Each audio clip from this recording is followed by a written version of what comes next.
Hi, good afternoon, everybody, and welcome to this one of a series of webinars brought to you by Landor Links Live in the Green Transport Recovery. Today's topic, as you can see there, is around managing travel demand, and particularly pertinent as we kind of emerge from the COVID-19 situation.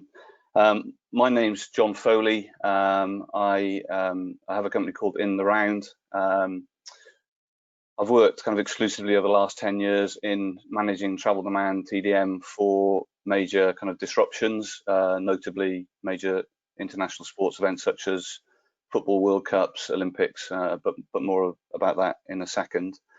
We've got a really interesting panel that you'll be hearing from shortly. They'll each do their own introduction in a bit more detail, but we'll kick off shortly with Jonathan Foster-Clark from Atkins, our sponsors today. That's a UK transport consultancy. Jonathan's followed by Fiona Burton, who is, as it says, a client partner with the Leith Agency, who'll be telling us about the kind of behavioural change kind of theory and how that's being applied in some of the cases that she'll be running through. And Fiona and I have worked previously on a campaign for the Commonwealth Games in Glasgow. Deborah from Transport for West Midlands is then going to talk to us around 3 case studies as to how TDM is being applied and has been applied at a more operational level, which will be interesting. And then finally, we, in terms of presentations, we're joined by Emily from Transport for London, head of travel demand management there, who's going to give us a run through how TfL has been responding to the COVID-19 position from a travel demand management point of view, and then also more generally, I think, as to how TDM is kind of an integral part of TfL's activities these days. And the way in which this will work today is each of the panelists that I've mentioned will give us a short presentation, and we'll then have a Q&A session at the end of those, for which Graham Banks will also join the panel from Transport for Greater Manchester, because he has some interesting kind of examples of some of the more nuts and bolts TDM measures that he kind of and his team are using on a daily basis. Just before we get into Jonathan's the first presentation, I just want to kind of say a few words of my own by way of introduction. It's been very interesting, I think, probably for all of us on the call, to see what's been happening around the globe, and it's interesting to see how relevant and interesting the topic is today. We've got people, delegates joined us from Australia, India, North America, and Singapore. So the fact that demand management is of interest across the globe is really, I guess, personally quite interesting, having been involved in this for many years. But what we're seeing, and it's interesting for me, seeing what's emerging in terms of what different cities and different jurisdictions are now doing or trying to tackle in terms of managing demand around COVID-19 is there's kind of 3 or 4 things that kind of strike me, that when I look back to my first involvement with travel demand management during the Olympics in London, one of them at the moment is this distinction between what have been described as essential and non-essential journeys, and how those are kind of influenced is quite a core thing that seems to be emerging, I think, around the globe, but certainly in the UK. The other thing which is pertinent, again, which was at the heart of what was happening during the Olympics in London and more recent disruption events, is the importance of having a single source of truth, a single set of messaging that talks to the different audiences in a way that resonates with them. And that links to the third thing, which I think is vital and be interesting to get the views of others as we go through, is around kind of amplification. One of the key things for me over the years in terms of demand management has been ensuring that that all of the stakeholders that are talking to the communities that we're trying to engage with are on board with the messages that are being conveyed, and are in turn then amplifying that through their channels. It's definitely something that I've seen a lot of in the UK, with Department for Transport taking the lead around COVID, and you know, in other parts of the world, it's clear that you know, building in stakeholders into the development of messaging and getting their buy-in to that is vital in terms of then stepping through into working with them to amplify that communication out to the public. And then finally, and I'll leave this to the panel really to talk about, is the importance of having some practical advice and tools and tips that the different communities, whether it's directly to residents or to business community or schools, they're having that kind of collateral available that people can just take and use and maybe morph themselves into apply to their circumstances. Again, is a trend that seems to be coming through in a lot of what I'm seeing around the response to TDM for COVID. That's enough for me for now. Looking forward to a good session. As I said, we'll return to the delegates shortly in terms of the Q&A at the end of presentations, but I'd like to hand over first to Jonathan from Atkins to kind of to kick us off for the session. Thanks, Jonathan. Well, good afternoon, everybody, and thank you for the invitation. I'm delighted to be able to talk about travel demand management in the context of the green transport recovery. This year has been like nothing we've ever experienced, and it's shown that we have some serious challenges in this country within the UK, but also seen more widely across the world.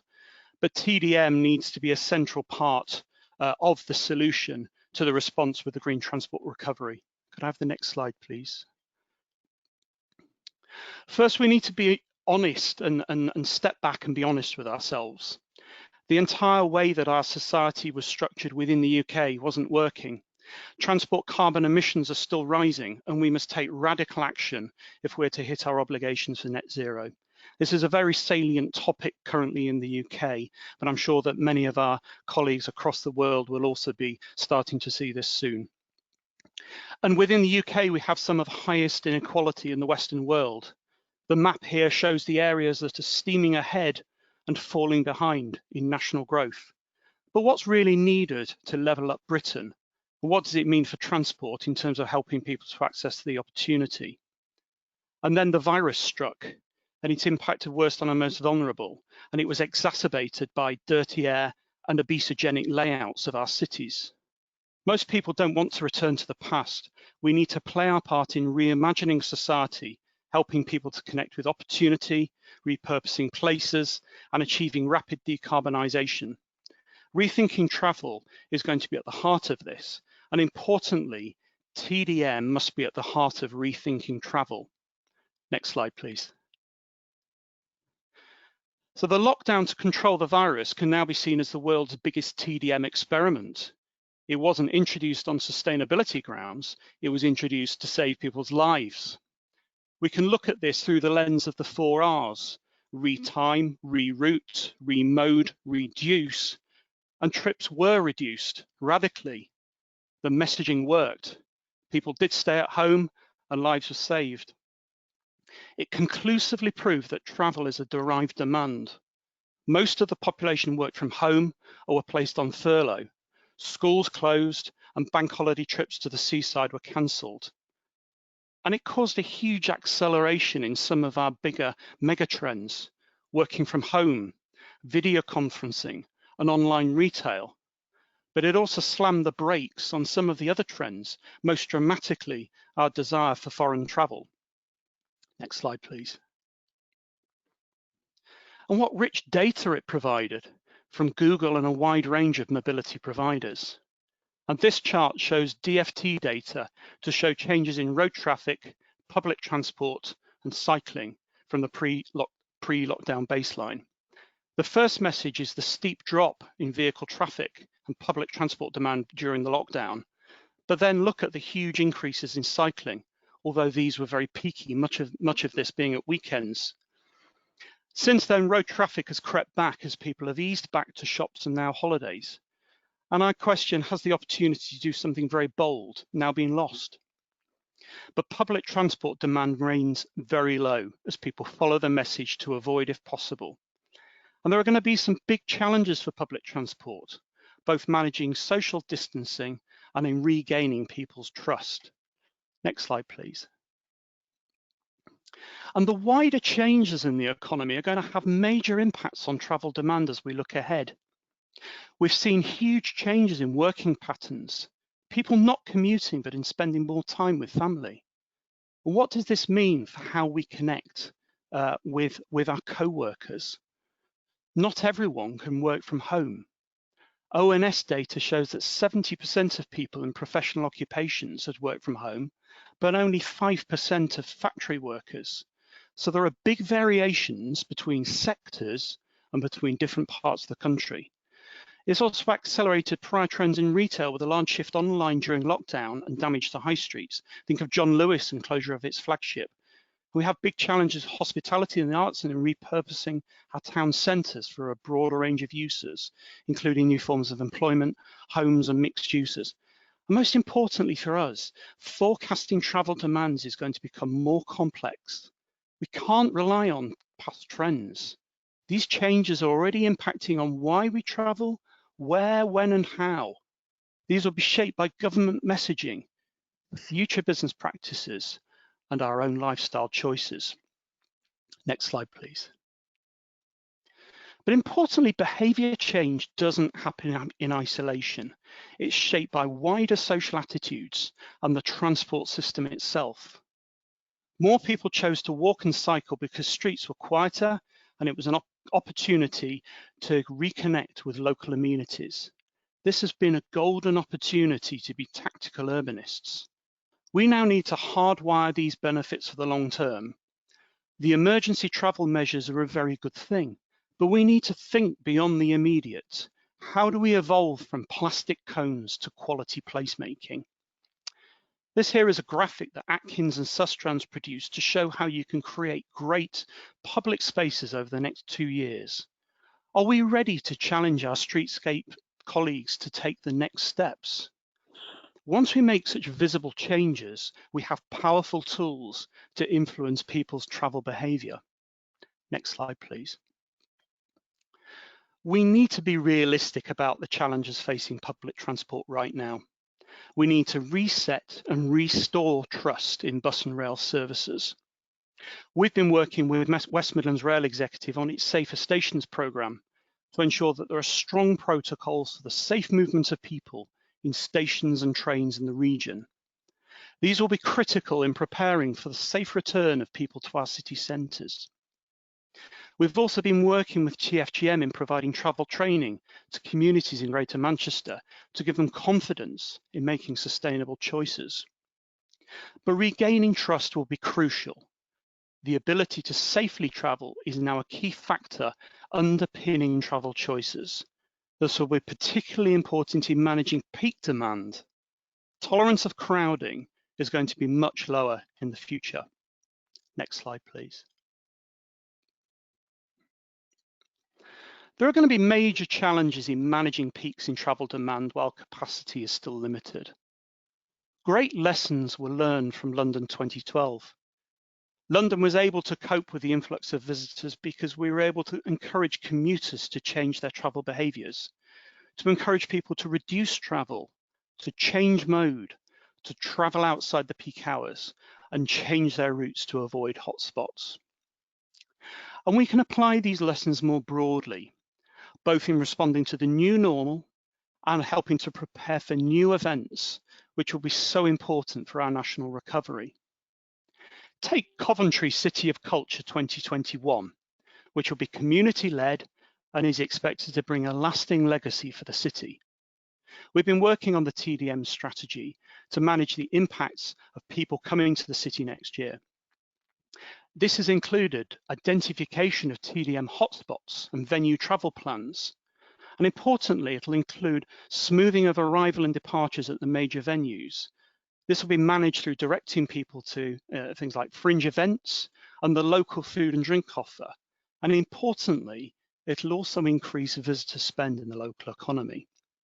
So there are direct economic benefits from TDM activity. Next slide, please. So we need to play a central role in the green transport recovery because people don't want to return to the old normal, and because we urgently need to reduce carbon emissions, which means reducing traffic. TDM needs to work alongside reallocation of road space and a restart for public transport to support sustained changes in travel behaviour. The scale of the challenge that we face is going to be immense, but I'm confident that we have the TDM talent to respond to this. Thank you. Okay, thanks very much, Jonathan. Great introduction to the topic for this afternoon. I'll now move on to our next presenter, Fiona Burton from the Leith Agency. Fiona has hit her button to show her face, and there she is. So I'll hand over to Fiona. She can tell you a bit more about herself, and then we'll go into the presentation. Thanks, Fiona. Thanks, John. Good afternoon, everybody. My name is Fiona Burton, and I'm client partner at the Leith Agency. At Leith, we work on a range of behavioural change campaigns for the likes of RBS Group, Network Rail, Scottish Government, and also the Macallan Whisky.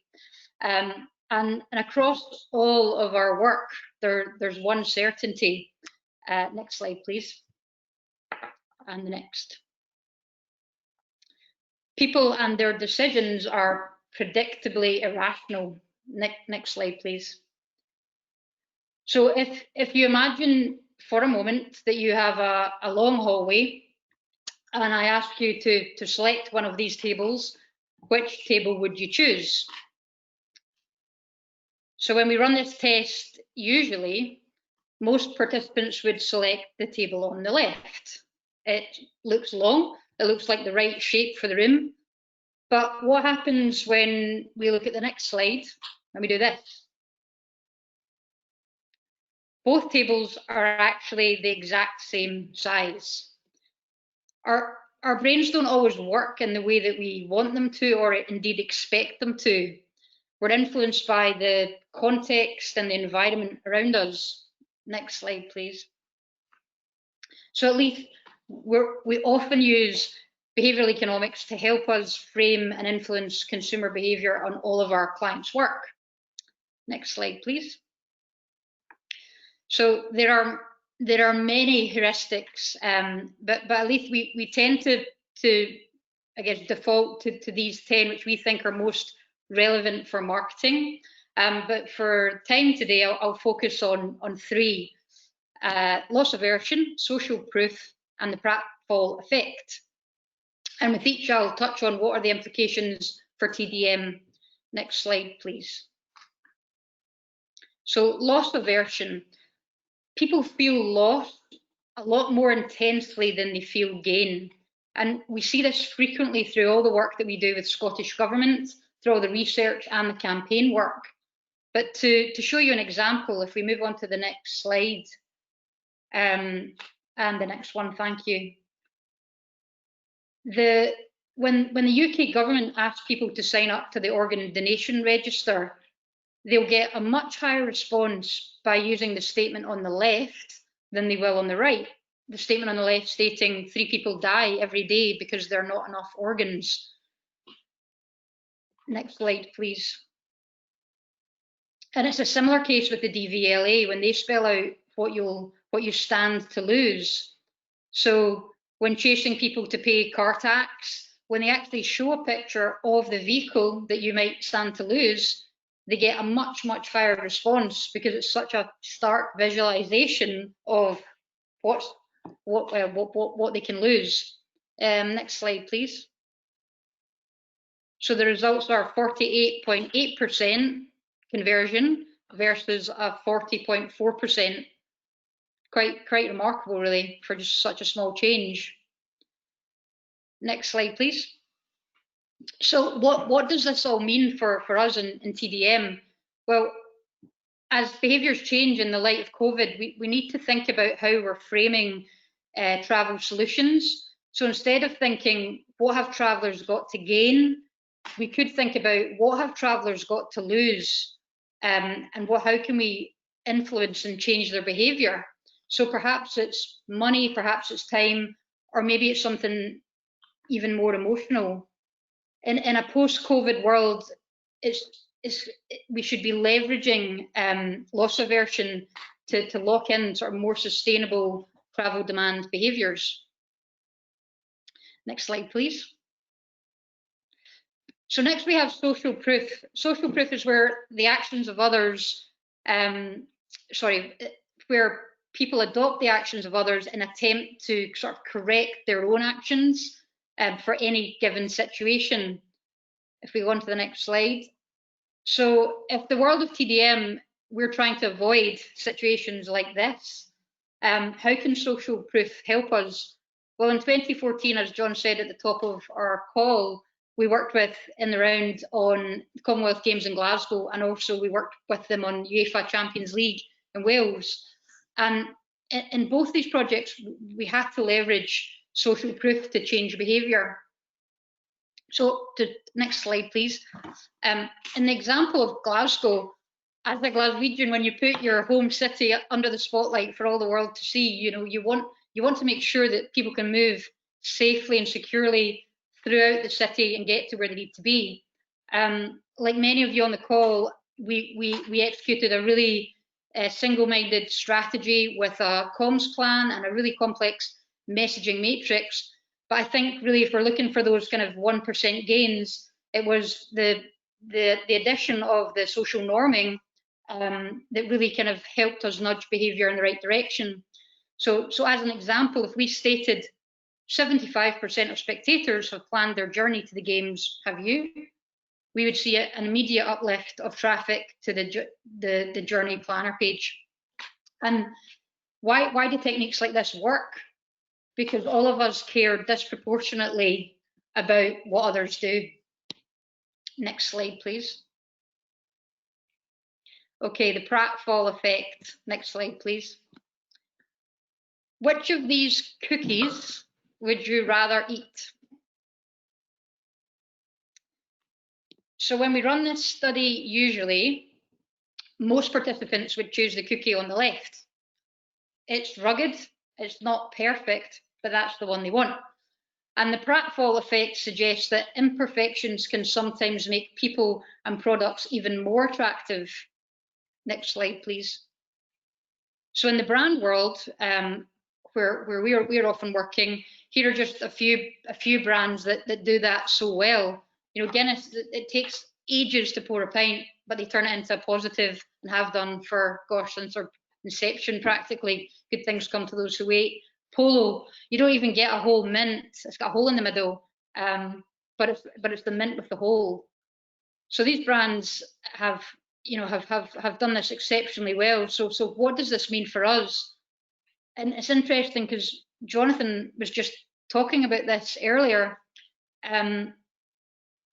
He was talking about honesty, and I think in the world of social marketing and TDM, perhaps it's okay for us to be imperfect.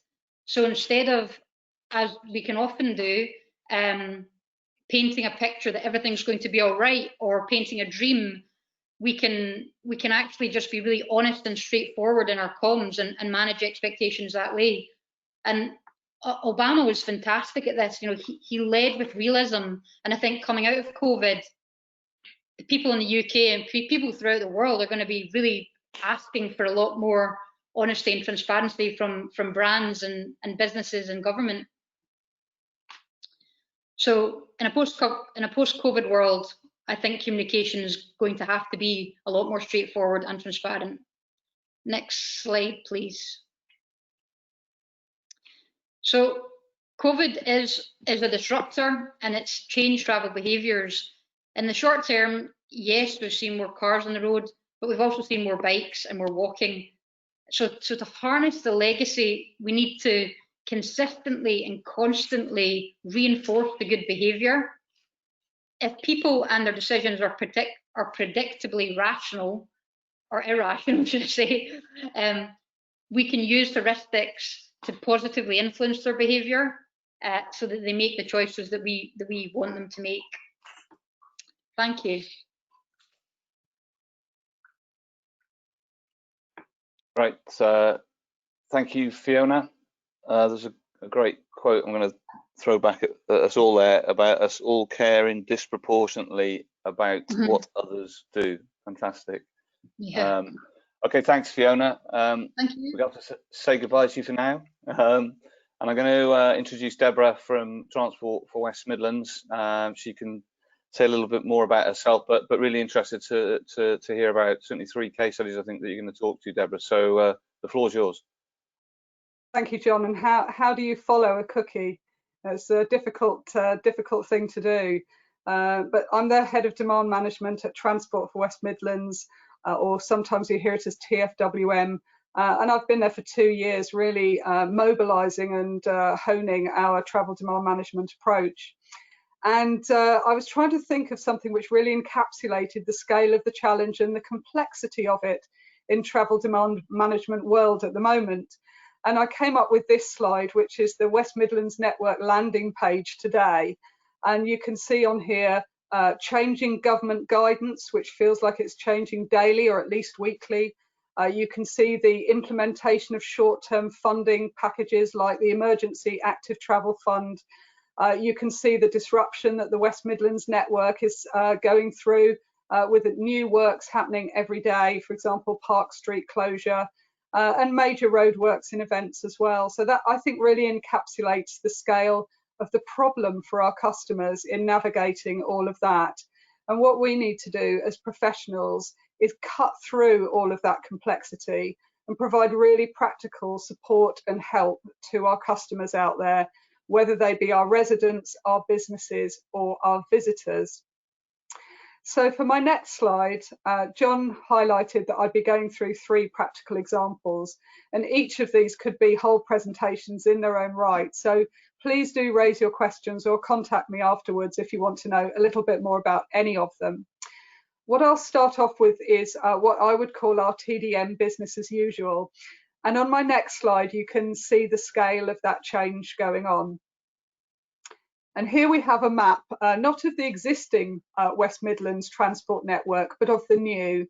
And this is a multi-billion-pound investment in the West Midlands that includes huge schemes. Everyone is familiar with HS2, with the onset of the Metro tram. We also have a rapid bus transit system called Sprint coming, major investment in the region stations as well.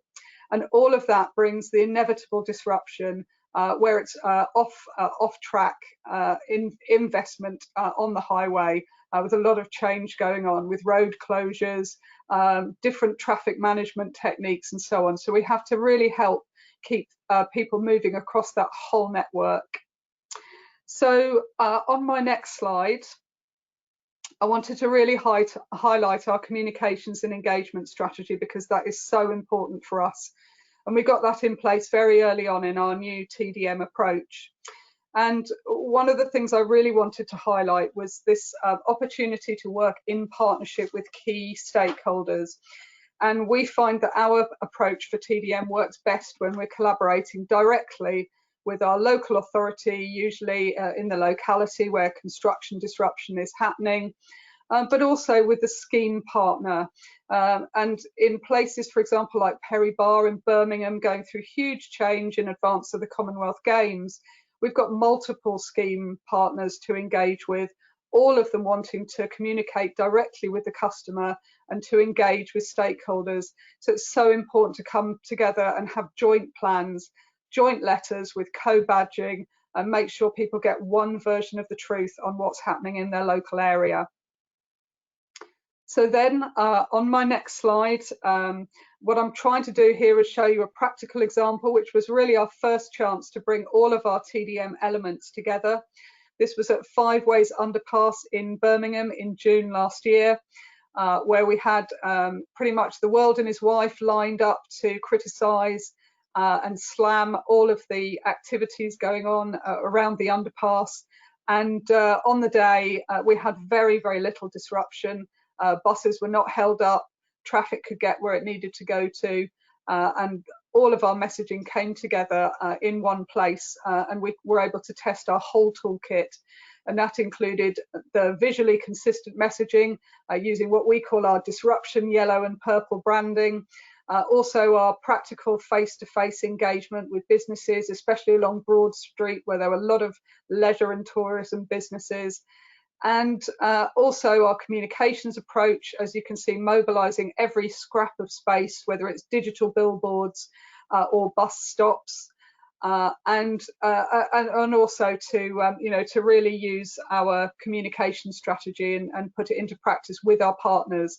And you can see those partners by the logos at the bottom of the slide. And on the next slide, I can show you how we evaluated some of that. And we have really honed our techniques over the last year. And one I'm particularly proud of is our travel survey methodology. Now, rather than a usual construction project or perhaps a major sporting event, where you do a one-off survey with the public and then you use the information captured and model your communications around perceptions and preferences.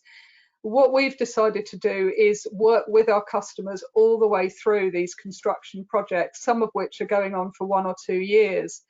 And so rather than just communicate about one set of works that are happening in May or whatever, we will work with the same customers who've registered for our surveys, sometimes up to 750 in a locality like Five Ways, to work with them on how their journeys are being affected throughout that whole period, right up until the great unveiling of the new tram stop or other offer that's being presented for customers to use.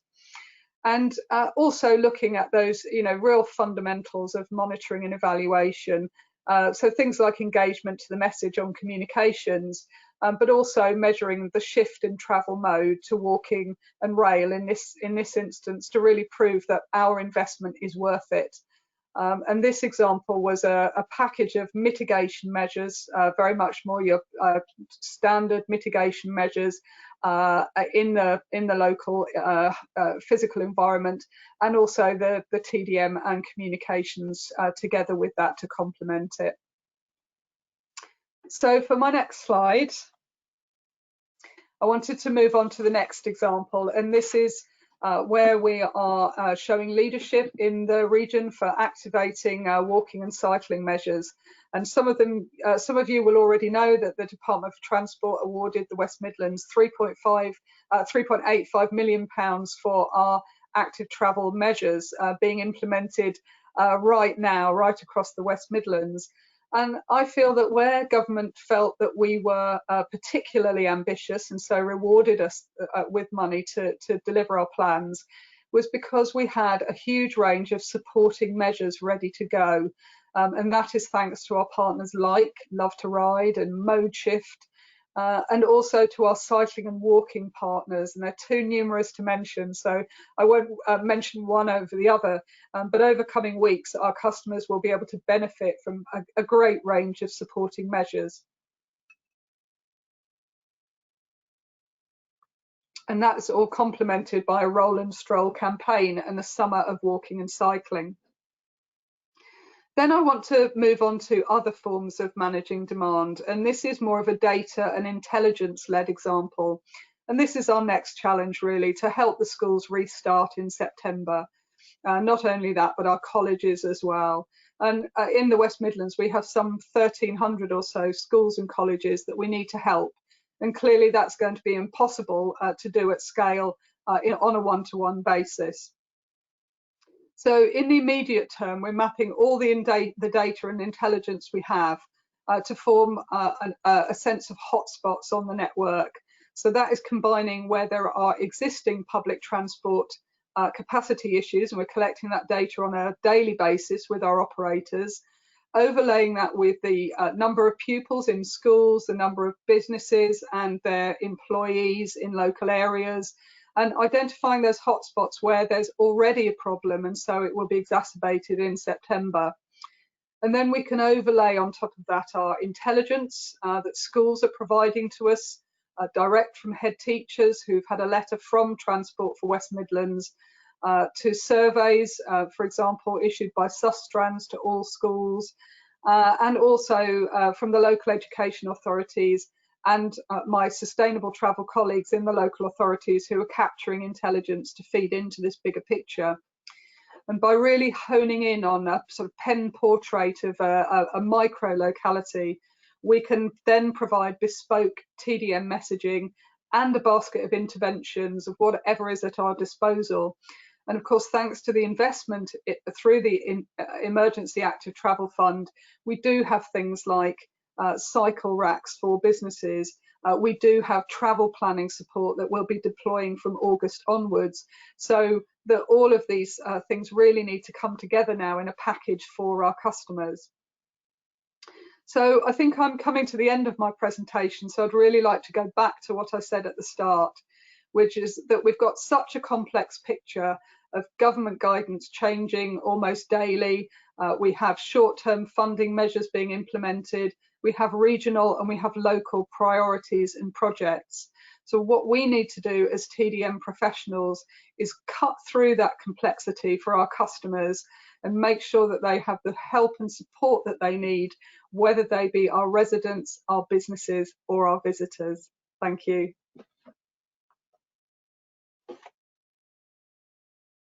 Excellent, thank you, Deborah. I love the Roll and Stroll campaign now, that's fantastic. And also the other thing that I think just to bear out before we go to Emily is I think the importance of, in some ways, no matter how you do it, but capturing research from the actual customers and using them to help inform what your behaviour change strategies and messaging looks like is vital. Just before I introduce Emily, I just wanted to give a heads up to our delegates. We are, after Emily, going to be moving into the Q&A session, and the way that's going to be managed is for you to drop your questions into the chat box, which you should see on your screen somewhere. So you can start thinking about any questions you may have and drop them into the chat box, and we'll use that as a way of managing through the Q&A shortly. But enough about that. Emily, as it says there, head of TDM from Transport for London, and I'll let Emily say a little bit more about herself and looking forward to what you have to say. Emily, thanks. Brilliant. Thank you, John. And thank you all for listening in today. I am, as John has said, the head of the Travel Demand Management team at Transport for London. The Travel Demand Management team at TfL was set up shortly after the 2012 Games. So I've been part of the team ever since. I was involved in the Games. I know quite a few of the panelists from that time, and I've been involved in a number of different demand management campaigns, whether that be large scale events like the Rugby World Cup, Tour de France Grand Depart, to other large scale tube and road network closures in London. So the challenge of this year with the lockdown was something I never thought I'd be part of, trying to suppress demand completely in London.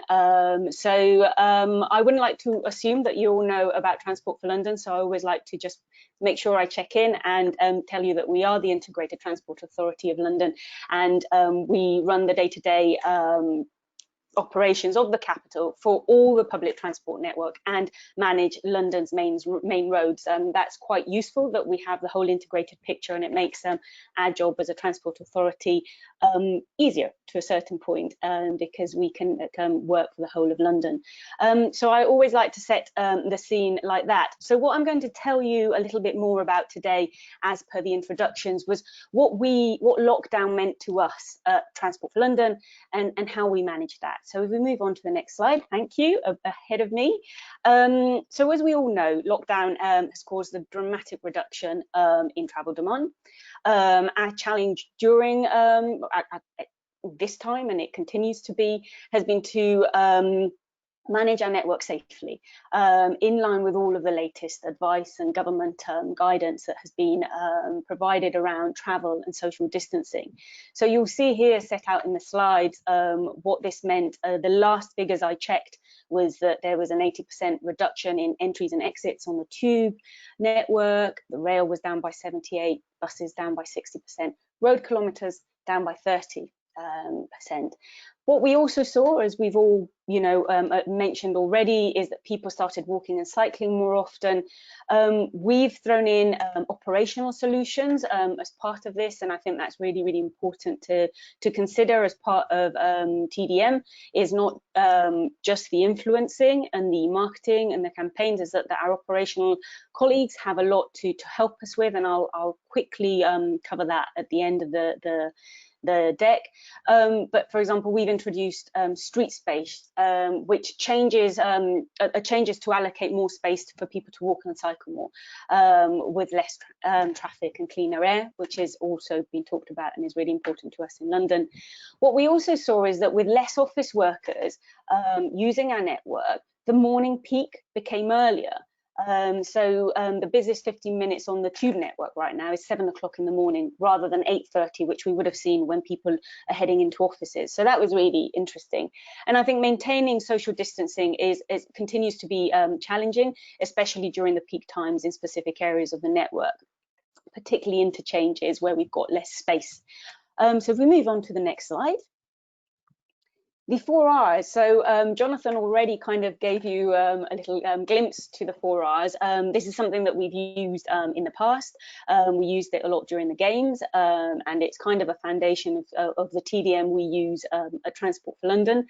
So what that means is remoding, retiming, rerouting and reducing. So depending on our requirements, what is the demand management challenge that is here?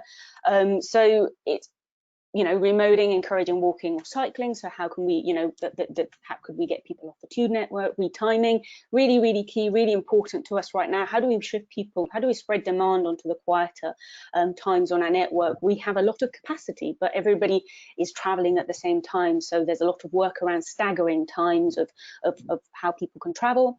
Rerouting, how do you reroute people away from the busiest places so they have to travel at a specific time, but do they have to go through that really busy interchange, or can they take a 2-minute longer journey and reroute a different way and still get to work on time? And reduce, promoting working from home was something that we obviously had to do quite significantly, and we also worked with government to the stay local messaging has been really, really helpful and is something that we have pushed quite significantly. So if we move over to the next slide. Audience segmentation is critical to all the work we do. Deborah has kind of mentioned this already, but I think it's really, it's critical to the work we do at Transport for London. And the slide here aims to show you how we've segmented that. Customers, I know that sounds really broad, but they're the people using our network all the time, and we've got a steady drip feed of information that we can get to them. What we have found is that there was message fatigue, so it's really important that we're constantly ready to deploy different collateral and that we are prepared to talk to our customers in different ways. We've got weekly refreshes of, for example, hotspot messaging. So during a period of time, there were key pinch point areas that we needed to tell people about so that they could either retime, reduce, remode around those. So that's really important to keep that updated and of interest to the customer, because if it becomes stale, they're not going to follow your advice, they're not going to trust you.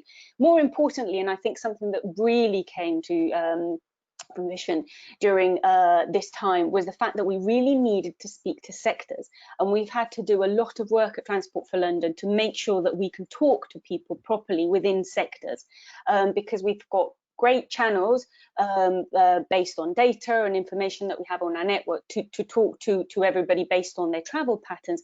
But what we didn't have is who they were and what they were doing, and actually that's become really apparent now during lockdown, and as we reduce lockdown, that we really need to speak to these people. So the way we split our sectors was in the following: so schools, non-essential retail, construction, manufacturing, leisure and hospitality, and offices.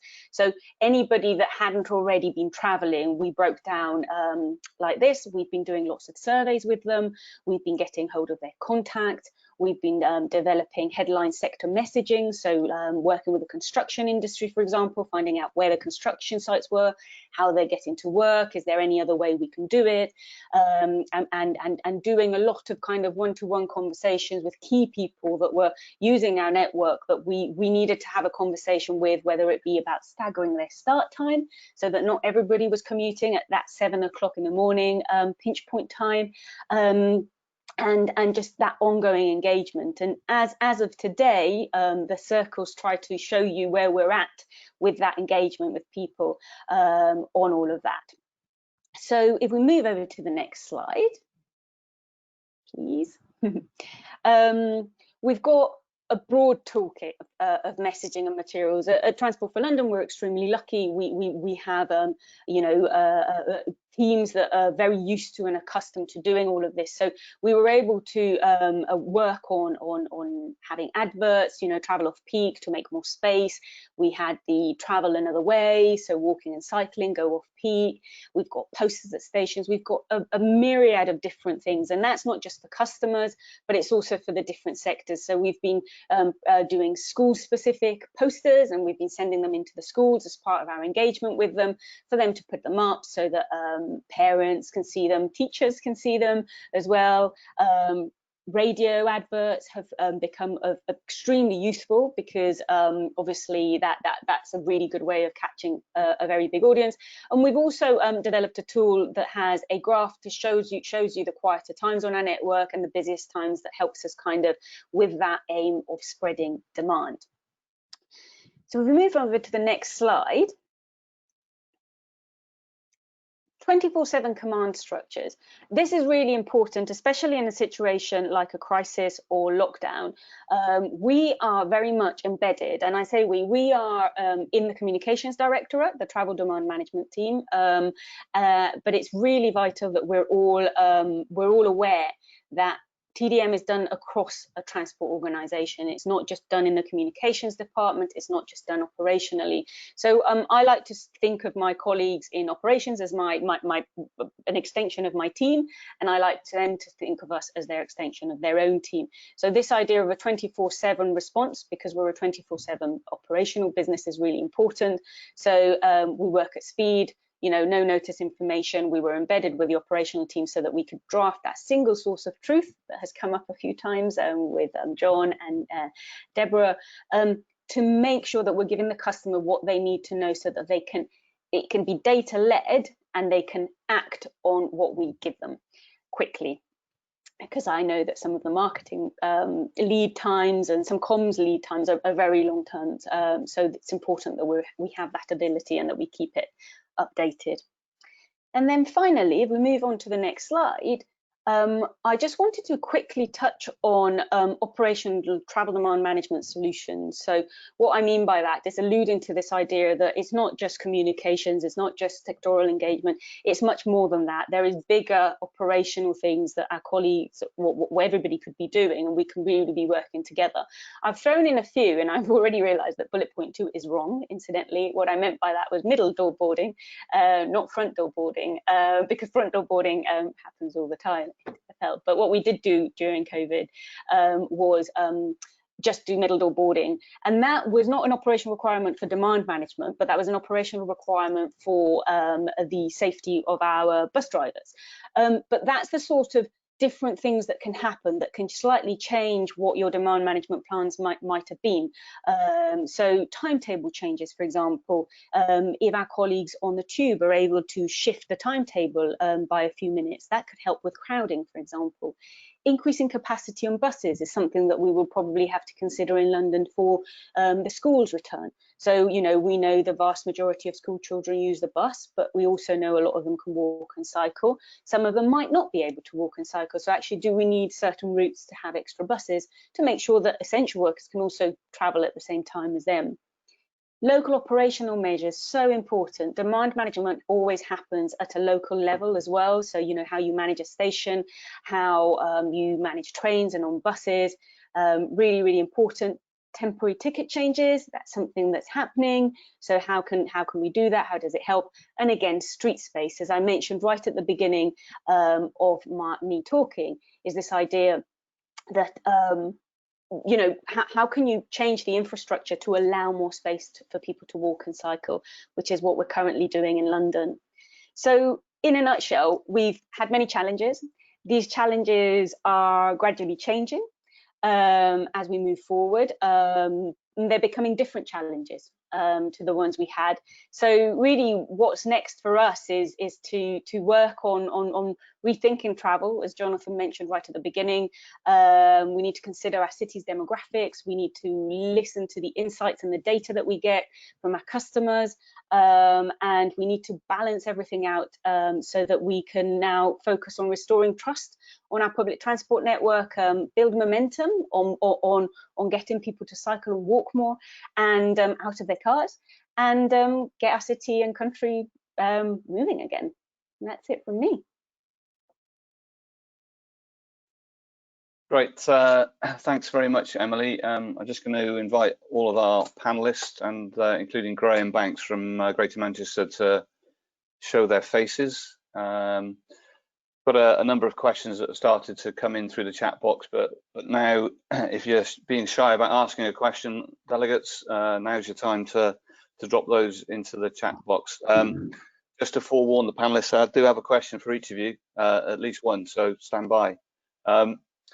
Jonathan, I'm just going to go to you first, if I may.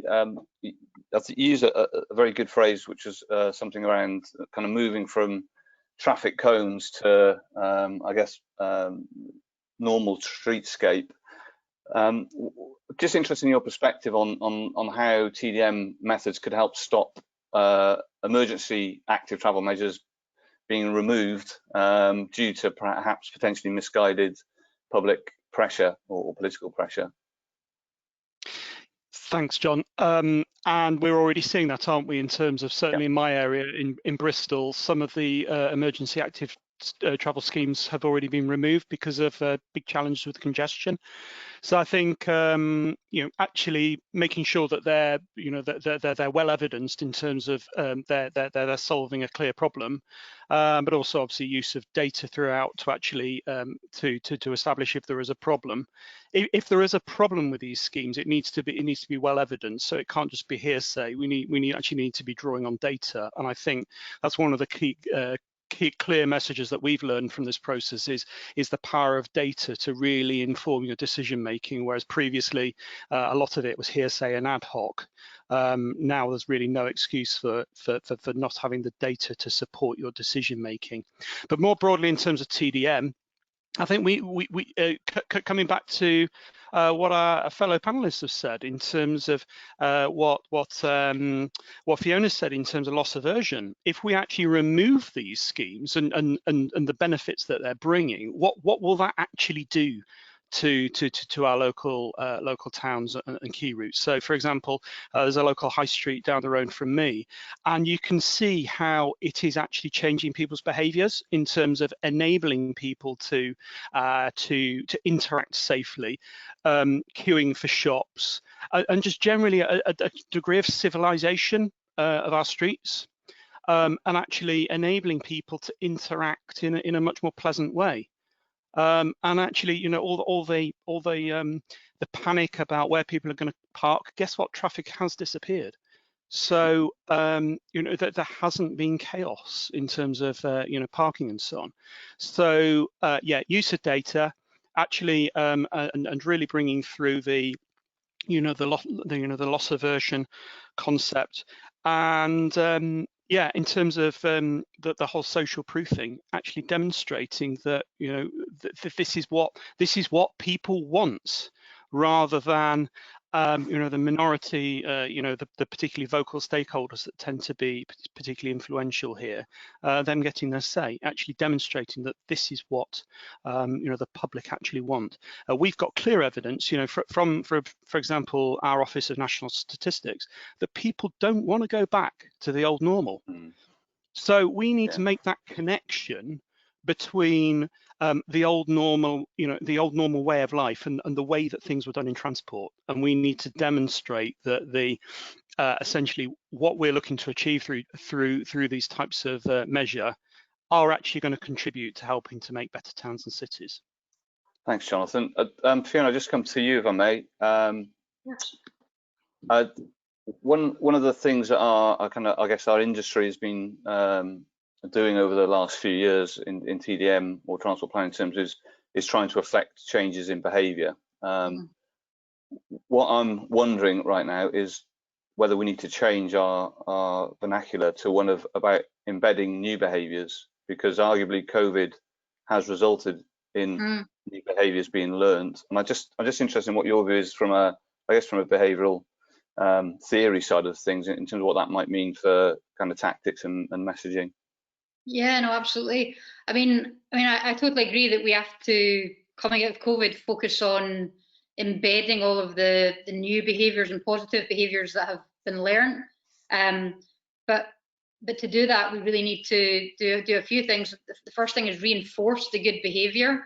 You know, from all the campaigns we've worked on in smoking and alcohol and drugs, I mean, completely different behaviours and sectors. But for any decent behaviour change to last, you need to keep reinforcing it and reminding people why they're doing it. So that would be the first thing I'd say. Secondly, more broadly out of marketing, and certainly some of the fellow panelists talked about this, we really need the systemic support in place. So again, this is kind of out with my level of expertise in marketing, but you know, we need the infrastructure to be there to be able to keep these behaviours, positive behaviours, supported and changing. And then I guess the final thing I would add is also our job is most certainly not done yet, and we need to make sure that all of the positive change that we're seeing in TDM touches all of our society. And you know, if there's certain parts of the market that are more susceptible to change and have perhaps more resources at their disposal and have been able to do that, fantastic. But let's make sure that, you know, that we're not complacent and we build on the momentum that we have. And back to the point around social norming, you know, the more people that do it, fantastic, because the more chance we have of converting others to follow suit. Great. Yeah, that's good, insightful. Thanks, Fiona. Deborah, I've got a question for you, if I may, which is just kind of going back to something you kind of alluded to in your presentation around kind of having a single source of truth, the kind of core narrative, and kind of buy-in from stakeholders. I just wondered if you wanted to expand on that a little in terms of kind of, you know, I guess why is that important in your view? Well, John, I feel it's absolutely fundamental for our customers, those people using the network, but also locally, especially for residents where a place is going through change. Because the last thing they need is, you know, multiplicity of newsletters coming through the letterbox. Similarly, businesses who are really struggling to get back on their feet, bring their staff back from furlough. They don't need 5 questionnaires. They don't need somebody from, you know, one engagement team knocking on the door on Monday and another one phoning up on Tuesday. It's really an old method of working, and it's past its sell-by date. We need to move forward from that. And I feel all of us that have our regional transport bodies working in travel demand management have really got that, really got a good handle on it. And we all work very closely together with our local authority partners, and then anybody, perhaps construction partners or event partners and so on. So I do feel it's absolutely fundamental. And as a customer of information myself, I know how annoyed I get when I get lots of versions of the truth for, say, local roadworks. And I don't live in the West Midlands, so I can say this. I can say this openly. But yeah, fundamental single source of the truth for our customers. Okay, thanks, Deborah. I'm going to come to Emily next, and then we're now building up a few questions from the panel, from the delegates as well. But Emily, I think it's been mentioned a couple of times around the importance of I think Jonathan and Fiona both mentioned it, on the transparency that's required around some of the, I guess, the challenges that are out there. And from my own experience, certainly when I was working with Transport for London during London Olympics, there was quite an interesting journey that the Transport for London went on from a pre-Olympics environment where there was probably nervousness around describing that there were going to be some challenges, to one now where it feels like it's an embedded part of the way in which TfL is working. What's your kind of take on things over the years, as how that's changed from your perspective? Yeah, I mean, it was definitely a journey, wasn't it? And I think the biggest, I think we were really, the nervousness was always about being too negative and panicking people, especially with an event as big as the Games, where it was so celebratory. And I think one of the biggest lessons was actually, we did such a cracking job, didn't we, John, during the Games, that at one point we were being accused of having emptied out London. So the biggest lesson was that balance, and striking that balance between what the data shows you and what the modeling shows you, what we know of our network and what we know of our customers, and really trying to strike that balance and being honest and being transparent and sharing the information so that people can make informed travel decisions. So not being one way or another, but just giving them the facts. And I think that's a lot of what we try and do in my team, is to give all the information, so that then we can give advice, but we're not very prescriptive, because we need people to make their decisions based on them as an individual and their personal circumstances and how they move around the network. So I think that would be the biggest lesson. It's not one way or another, it's give them the facts and then they can decide for themselves. No, that's great. Thanks, Emily. I'm going to take a question that's coming from one of the delegates, which is kind of an extension of that, and this isn't really directed to any one of you. It's a question from Ian Barker up in the Greater Manchester area, who's actually looking for some advice. I think it's a very direct thing. Is what sort of messages do you think we could suggest, or across the panel, you'd suggest to the general public right now, given where we are around COVID and coming from that, in terms of how they go about their daily lives, traveling and for shopping, commuting, social, leisure and holidays. What's the one, if you've each got one message you would want or suggest went out to the public in that kind of environment, what would it be? Deborah, do you want to have a crack at that to start with? Well, ours is consistently plan ahead. Think about your journey, where you need to get to, the destination you're going to. Yeah, think ahead, plan ahead. Okay, Graham, do you want to have a go at this one? There was as up in your neck of the woods, and you've been sat there dutifully listening. I mean, you can talk from experience, I guess, in terms of some of the messages you guys have been putting out in Manchester. But yeah, if there was one that you could choose for the public, what would it be right now? I think the message still, John, is, and hello everyone, by the way, is as we go through this recovery process, it's a safety message, obviously, especially on public transport. We want to keep people safe. We want to reassure them as well that it's safe to travel on public transport. But it is like Deborah said, it's a plan ahead. There is limited capacity, so we don't want people going to a tram, for example, and not being able to board it. So we want people to go at a time that we give them. So like Emily touched on before, we know when the network is busy, we've got all that information, and we want people to come to us, trust our single source of truth, like Deborah touched on, and to say, if you travel at this time, it's going to be quieter, you'll have a more pleasant journey, but it is a safe journey. And I think that's probably, as we go through recovery and people are getting back onto public transport, it's probably that message. Okay. Emily or Fiona, do you have anything to add by way of a message either that you've been using yourselves, Emily or Fiona? I know you're not a transport anorak like the rest of us, but have you got a thought on that kind of message to the public right now? I mean, all I would say is I think what Deborah and Graham have said makes perfect sense, in the sense that, being transparent about our messaging, managing expectations. And I think ultimately at this point, we still have to follow government messaging, which is around, as we say, being safe, washing your hands, wearing your mask, all that stuff. So nothing really more to add than what Deborah and Graham have already said. Okay. And same here, John. I've been prompt. My last one was follow government advice. So Fiona, thank you. Yeah. And I suppose I'll just throw my 2 penny in on that, which is certainly in the case of the question from Ian, which was directed very much at situation in Manchester, is that there is messaging out there through TFGM, and ideally it's to look at that and take what you can from that messaging, because ultimately as there's a theme coming here, the message needs to be consistent and timely and coordinated, all that stuff. So it's kind of learn from what you're seeing elsewhere, around you, and build upon that.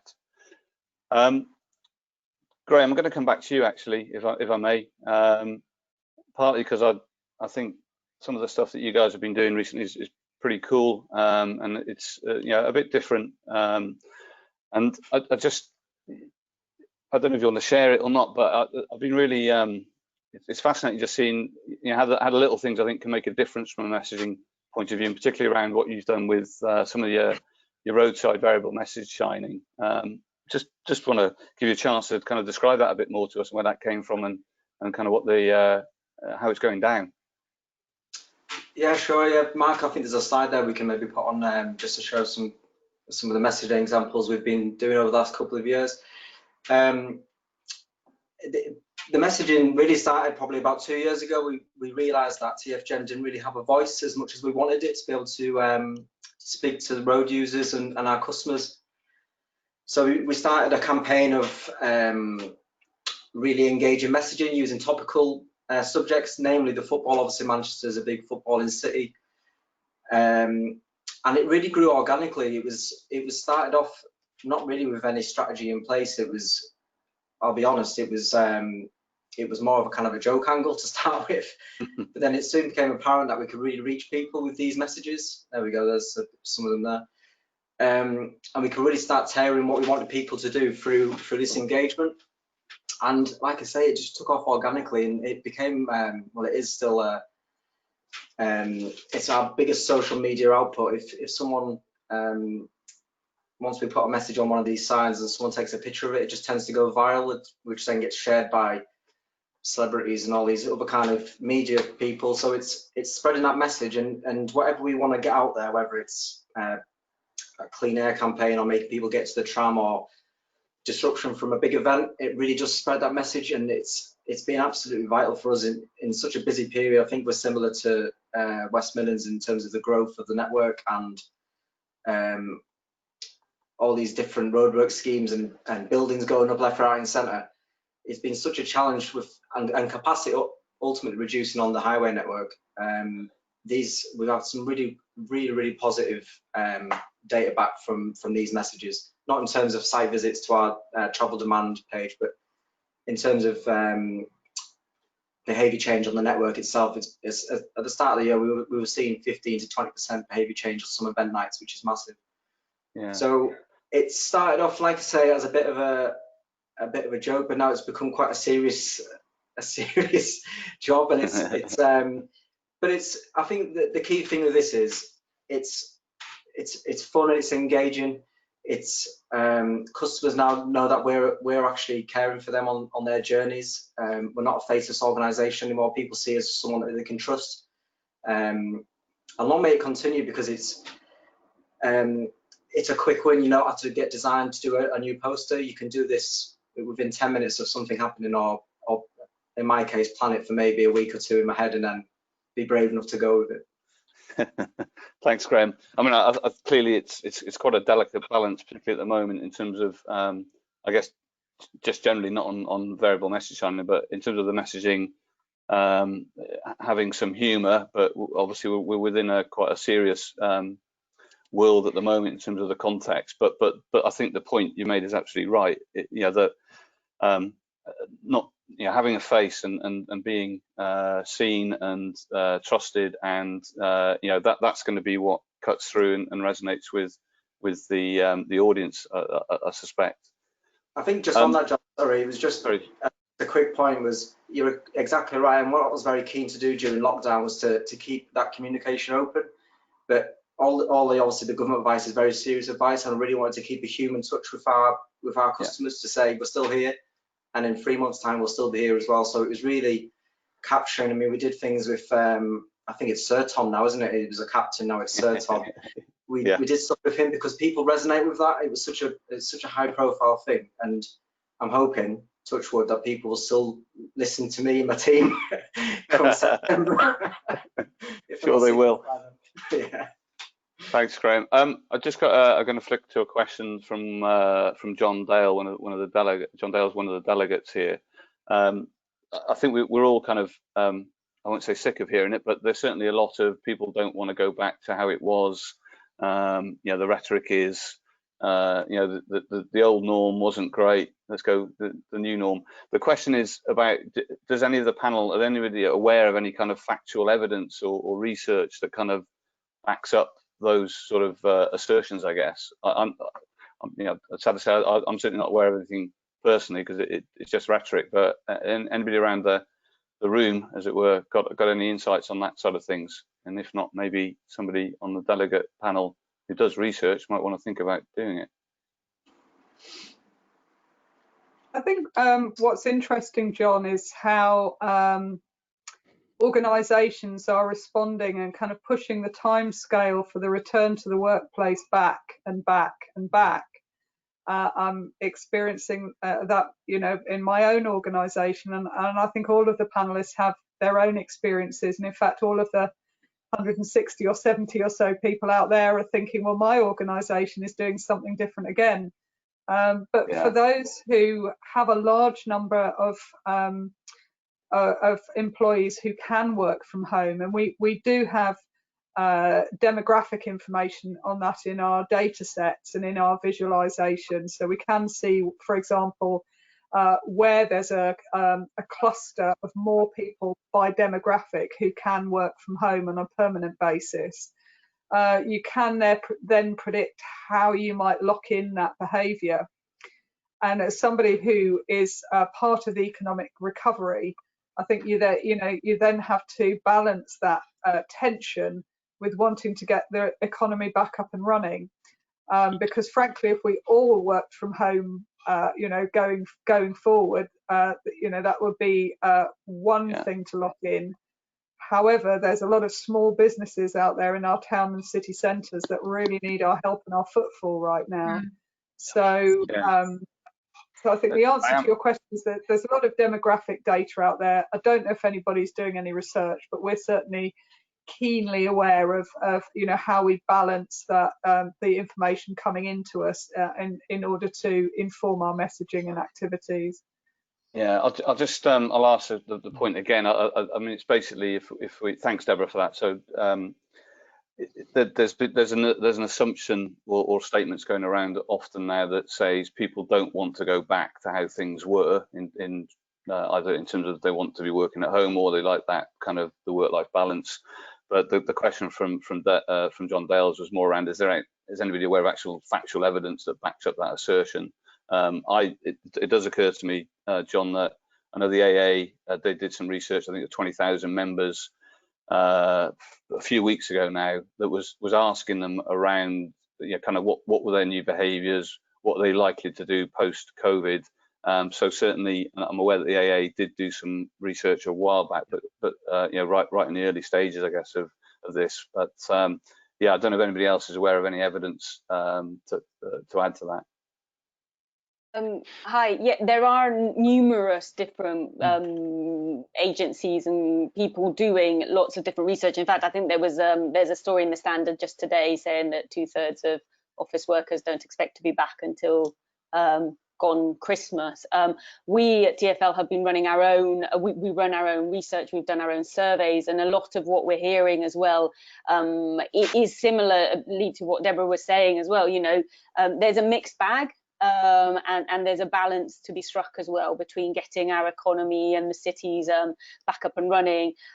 But broadly, it looks there are some facts, and a lot of the work that we're doing with these sectors is based on us surveying them to understand where they are on their planning. And what we're hearing is that there's a lot of you know, people are working towards September to see how they can gradually you know, return back, specifically office based. Obviously they've got their own challenges that aren't just transport, it's just how do you run an office abiding by social distancing. So there's different people, but what we are hearing is that businesses do really want to get back up and running, because there's awareness that not everybody wants to be working from home all the time, and not everybody can either. So there are surveys out there that are telling us this. I can't name check them though, I'm afraid. Sure. Sorry. Well, I'd imagine anybody that wants to find out more, if they want to put the questions on the chat for either Emily or others to pick up subsequently.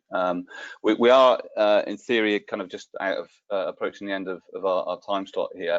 I did just want to finish with perhaps just one more question, which I think is kind of relevant actually, which is, and you each may have a view of this, I don't know, but the point really is around the getting the balance right between, I guess, TDM being, or the messaging being very kind of directive and hard hitting, I guess, as versus messaging to the public that's a bit more, a bit softer, cautionary, and it's a kind of a long trodden path, I think, in terms of carrot and stick with that question. But just to finish off, I don't know if going around the group, anybody's got a particularly strong view either way as to what works. Is it hard messaging, soft messaging, or predictably a balance? Yeah, I mean, I think I'm happy to take that. I think there's a time and a place for either, and I think everyone, or quite a few panelists, talked about their comm strategies, talked about messaging matrix and things, and I think fundamentally you do have to break it down into what is the behavior you want to influence and what is tonally the right message, and how, in how many different ways can you express that at the right point in time. So yeah, for forever it's going to be the right message for the right time, and depending on the urgency of that, it may be more stick than carrot. But Thanks, Fiona. For me, anybody else? Yeah, go on, Jonathan. For me, I guess my question is, if not now, when? So coming back to the question about, certainly within the UK, we have a statutory obligation to hit net zero carbon emissions, and without sort of wanting to parrot on about it, transport is the most difficult one in the room. And we have to deliver year-on-year reductions in transport carbon emissions. And I think that for many authorities, carbon is going to become the driving factor in the room. And we have to change people's behaviours now. There is an urgency to this, without wanting to be Greta Thunberg. The house is on fire. So transport is the primary difficulty with carbon, and we're driving too much, and we've got to change. And we need to be bringing the full force of TDM tools to as part of this armory of interventions to change travel demand.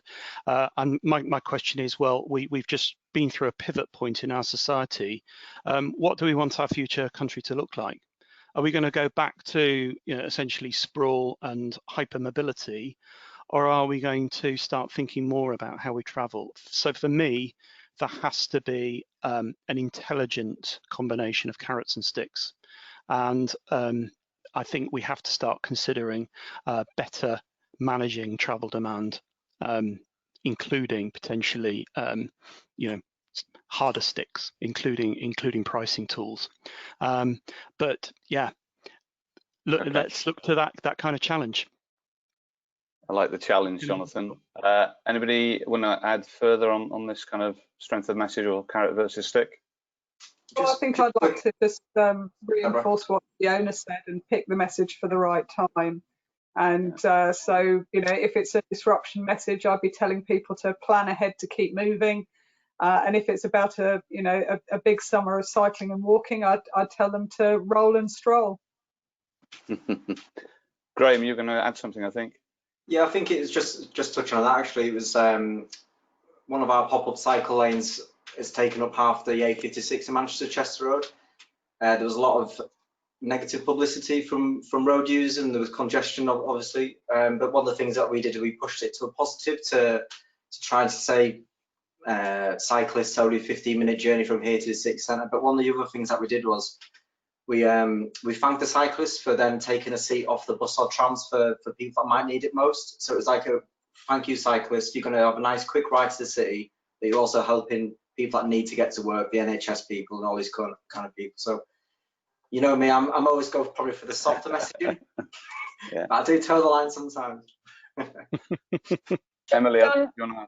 if I may, yeah, I think we're talking about such different. I mean, what Jonathan's talking about is huge. It's a burning platform. You know, and then you're talking about events and disruptions. I think it's TDM, that operational solution. I think might be the stick that Jonathan might be alluding to, and I think that's what we shouldn't forget as part of TDM, is that those bigger operational interventions are really key to certain demand management requirements, i.e., you know, the air quality solutions, etc., etc. So TDM comes at different tiers, and I think that's really, really important to acknowledge and recognise. And I think what Jonathan was really referring to here was, you know, pretty significant stuff here. And again, it goes back to, it depends on the matrix audience. You know, we very much took the stick approach when lockdown happened, and I never in my entire career thought that we would be putting "do not travel" on our customer emails and on the front cover of the TfL webpage, and we did. So we needed a stick at the time because it saved lives, and I think that's the difference here. So I think it's not one size fits all. I think thanks guys. I just want to there's a couple of points that have been made on by delegates. One from Helen Matthews in response to the question earlier about evidence, and thanks Helen. She said that they've done some research at Nexus, which might be beneficial for delegates, and certainly John Dales in response to your question, at the nexus.org.uk website. The other point, which I think is a personal one, I kind of agree with, which is it doesn't quite fit the 4R vernacular, but there's definitely I think an additional message, I guess, which is around the stay local, shop local, play local kind of language that you know we're all in essence having to do now just because of where we find ourselves. But I think that's something that we should perhaps bring to the fore a little bit more. And then finally for me is going back to what I said at the start, really, is around the potentially politically sensitive subject around a conversation around, well, what's an essential journey as versus what's not an essential journey, and I guess appealing to the audience to actually ask themselves that, you know, the customers, for them to ask themselves that question a little bit more perhaps than we've done in the past, so that you know, without being directive, it's around you know, them making their own decisions, but framed in the correct way. Right, we have overrun in terms, just for the delegates' benefit.